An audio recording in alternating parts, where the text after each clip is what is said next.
आज कुछ तस्वीर हमने देखी, उन तस्वीर के बाद कुछ वीडियोस हमने देखी, दिल दहल गया। मकबूजा कश्मीर में भारतीय फोर्सेस का जुल्म सितम तमाम हदें पार कर गया है। जरा फुल स्क्रीन ये तस्वीर दिखाएं। मैं अपने नाज़रीन को पहले तस्वीर दिखाना चाहता हूँ। तस्वीर दिखाएं जरा फुल स्क्रीन करें। ये मासूम बच्चा, इसके अलावा एक तस्वीर है जो हम पर पाबंदियां हैं, उसकी वजह से हम आपको नहीं दिखा सकते। तस्वीर हमने ब्लर करके आपको दिखाई हुई है। ये एक शख्स के लाश है और उसके ऊपर ये बच्चा बैठा है और उसके बाद फिर इसको गाड़ी में बिठाया गया। ये बच्चा क्या कहता है इसके बाद जब गाड़ी में बिठाया गया, जरा वो सुनवा दीजिए प्रिंस साहब। उसके बाद क्या हुआ वो सुनाइए जरा।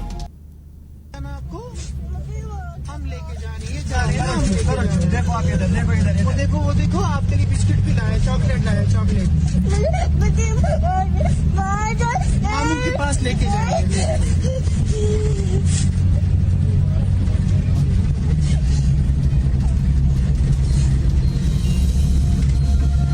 इसकी हिचकियां, इसकी सिसकियां, इसके नन्हे मासूम आंसू और इसका बाजू जो खून से लिथड़ा हुआ है, बहुत कुछ कहानियां सुना रहा है। वो क्या कहानियां सुना रहा है, मैं उसको एक और तस्वीर के जरिए आपको दिखाता हूं।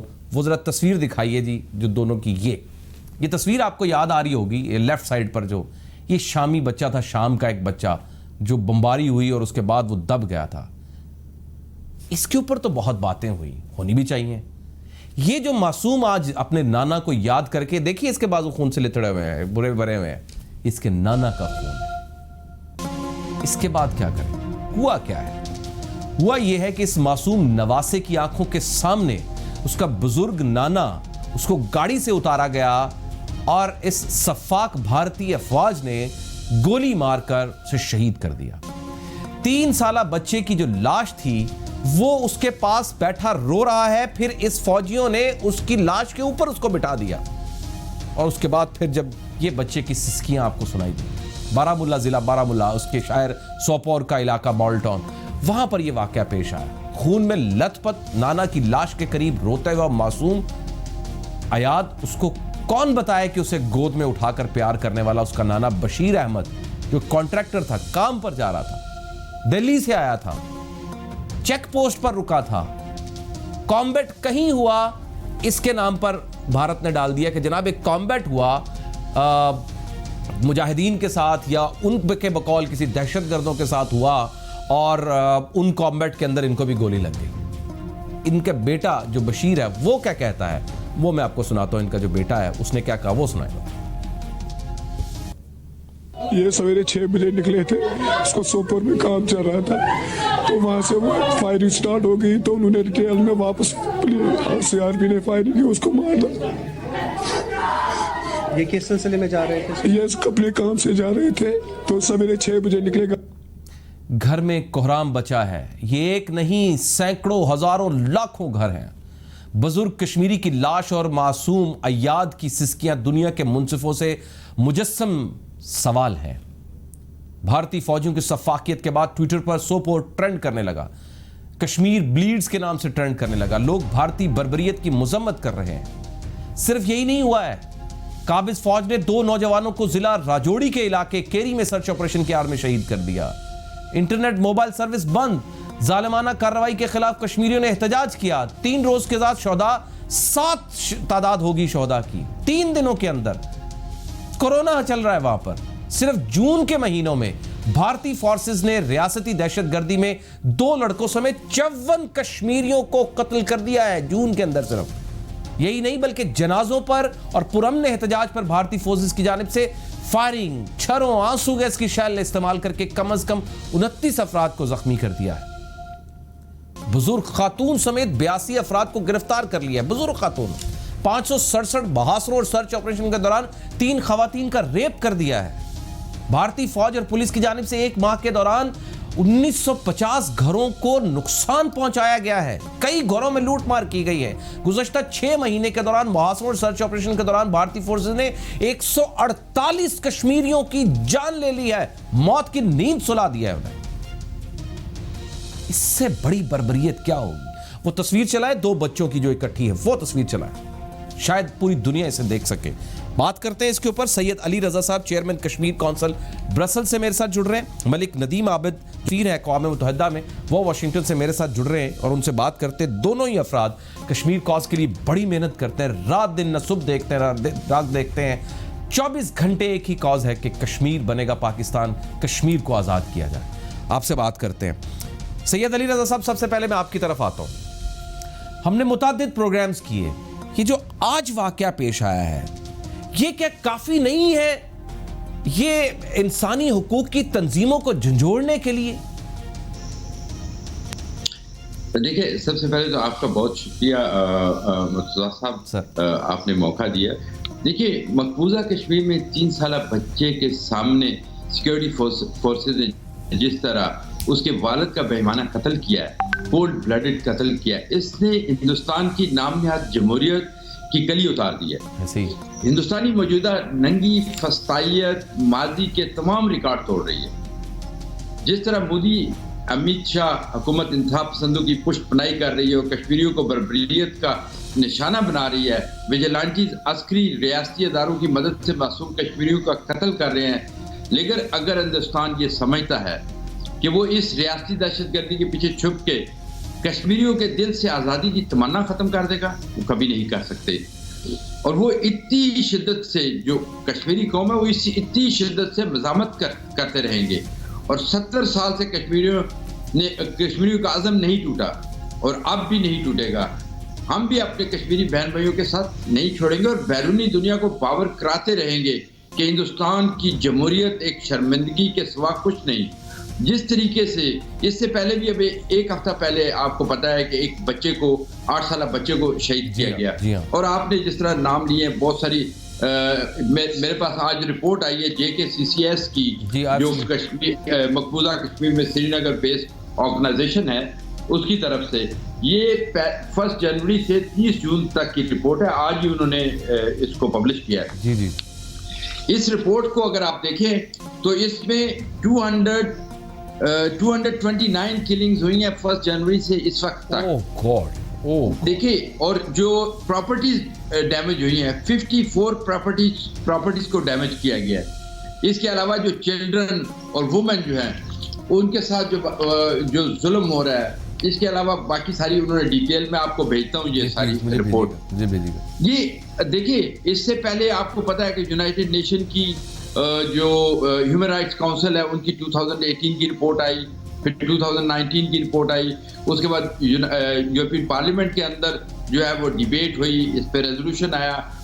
सारी दुनिया जो है वो जो भारत का असल चेहरा है उसको अब पहचानने में कामयाब हो चुके हैं। ये मोदी सरकार की पॉलिसीज की वजह से है। वो बिल्कुल वो फाशिस्ट पॉलिसीज पे चल रहे हैं, और इस वक्त तो वो हमसायों के साथ, आप देखें चाइना के साथ, नेपाल के साथ, बांग्लादेश के साथ, पाकिस्तान के साथ तो उनकी है ही दुश्मनी। लेकिन अब वो वक्त नहीं रहा। मैं मोदी साहब को भी ये बताना चाहता हूँ कि ये जुल्म जो आप कर रहे हैं वहाँ पे आपको इसका हिसाब चुकाना पड़ेगा।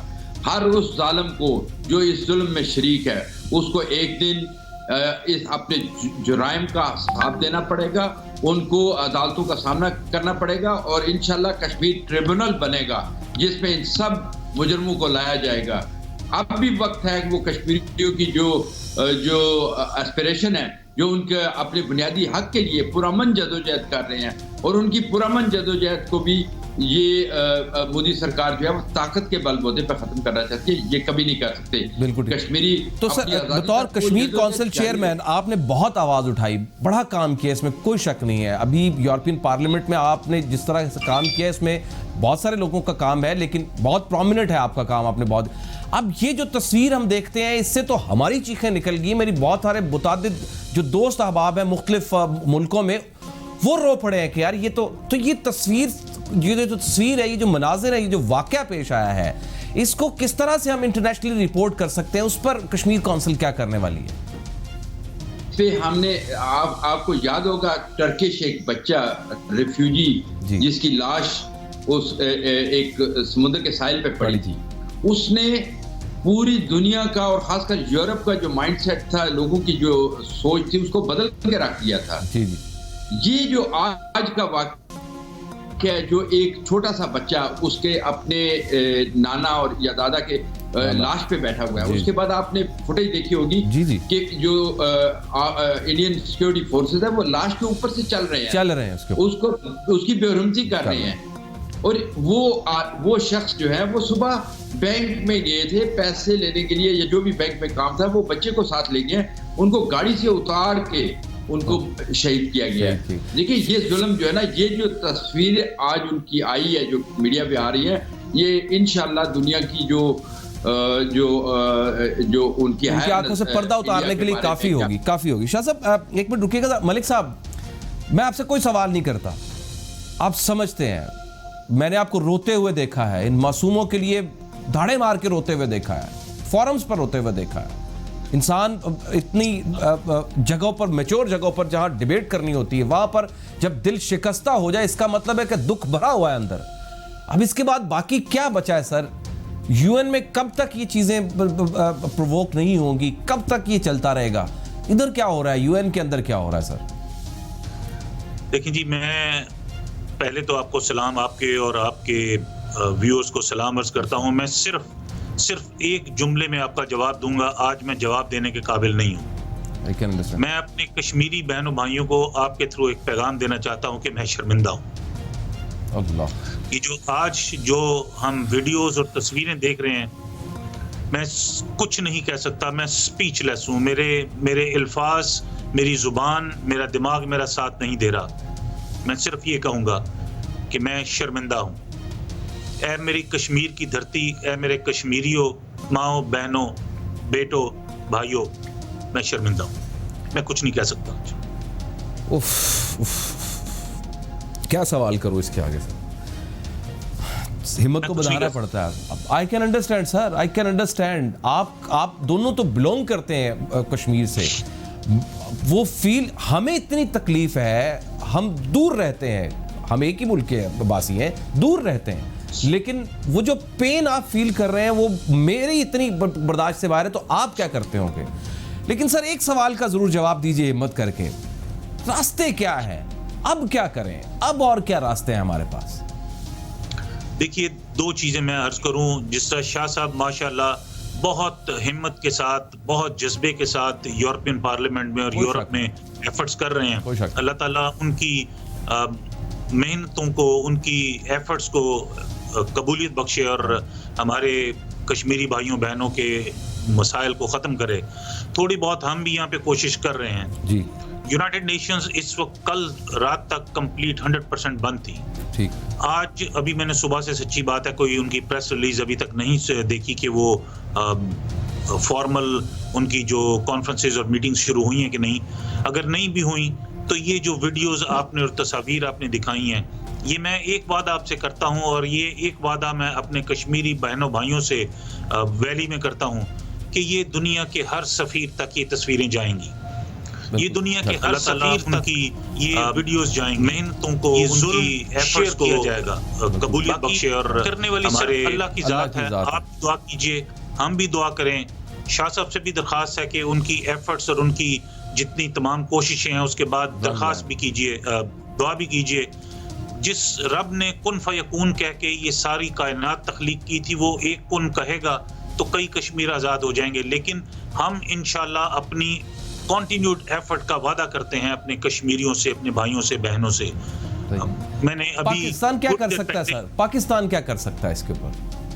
देखिए, पाकिस्तान का, मैं आपके शो में भी, लास्ट शो में भी मैंने ये जिक्र किया था, पाकिस्तान का हर एम्बेसडर इस वक्त पाकिस्तान को चाहिए कि 10-10, 15-15 करके तमाम एम्बेसडर को वापस बुलाएं, उनको 1 दिन की, 2 दिन की ओरिएंटेशन दें, उनकी ट्रेनिंग दें।